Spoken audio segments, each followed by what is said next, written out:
In this video, I will try to answer questions that fat, overweight, or obese people may have about riding bicycles. But first, I will provide some context for our ride today.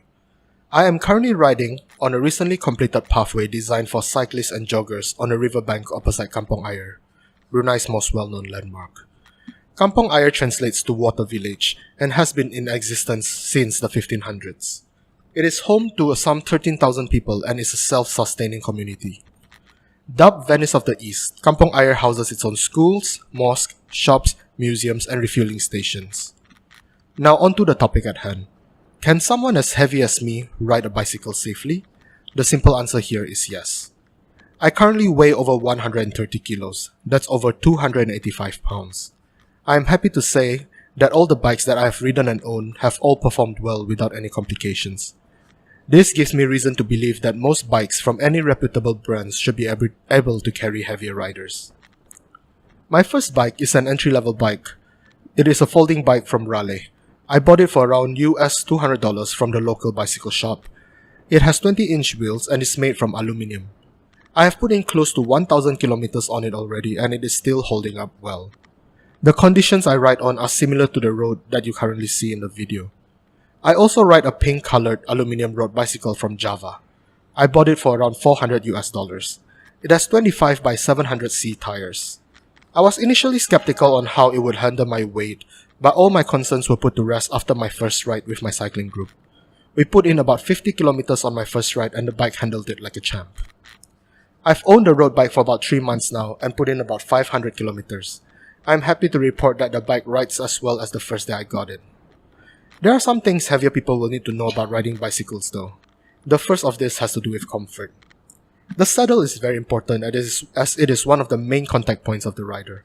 I tried padded bibs and shorts, but they did not help much. The solution for me was a heavily padded saddle. The difference in comfort was night and day, and I definitely recommend this as a necessity. The pedals are also very important. My only big crash to date was caused by a pedal failure. I put my weight on it and it broke, catapulting me off the bike. Make sure you get high quality metal pedals. They can be pricey, but safety is of utmost priority. A good padded grip or tape for the handlebars is also recommended, especially for longer rides. Onto the bike itself. I would recommend getting a hardtail mountain bike or a hybrid bike for heavier riders. This is because these bikes can accommodate wider tires, which will allow heavier riders to ride with more comfort and confidence. I started off with a folding bike for convenience sake, but was lucky to have gotten one with sufficient clearance for wider tires. The wider tires allow you to run at a lower air pressure, making the ride more comfortable.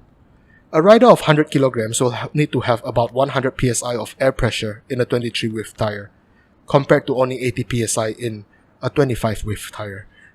The pressure needed for the same rider on a mountain bike size wheel is only around 50 to 60 psi.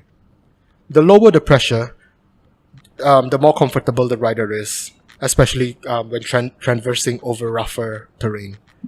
I currently run 120 psi on my 20 width tires. I needed a road bike as I needed the speed to keep up with my cycling group.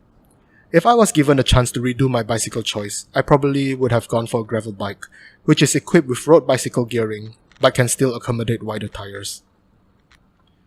Gearing is also important. Depending on who you ride with, you might want to look for a bike with lower gears to help with climbing.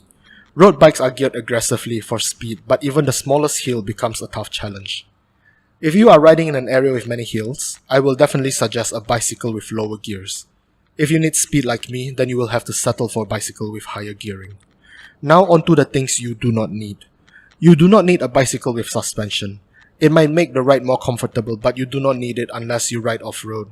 The suspension also makes the bike less efficient as you will lose power with every pedal stroke. You also do not need fat tires or fat bicycles. Fat bicycles look cool and are fun, but they are really heavy and do not ride as well. They are more of a novelty item and not designed for everyday riding. You definitely do not need super lightweight bicycles. Lightweight bicycles are great, but it doesn't help when the riders are heavy. That pretty much covers all you need to know in my next video. I will be talking about what components are worth spending on and what are not. I hope you have enjoyed this video and I hope this video has helped you. Do not hesitate to leave a question in the comments. Please subscribe and leave a like.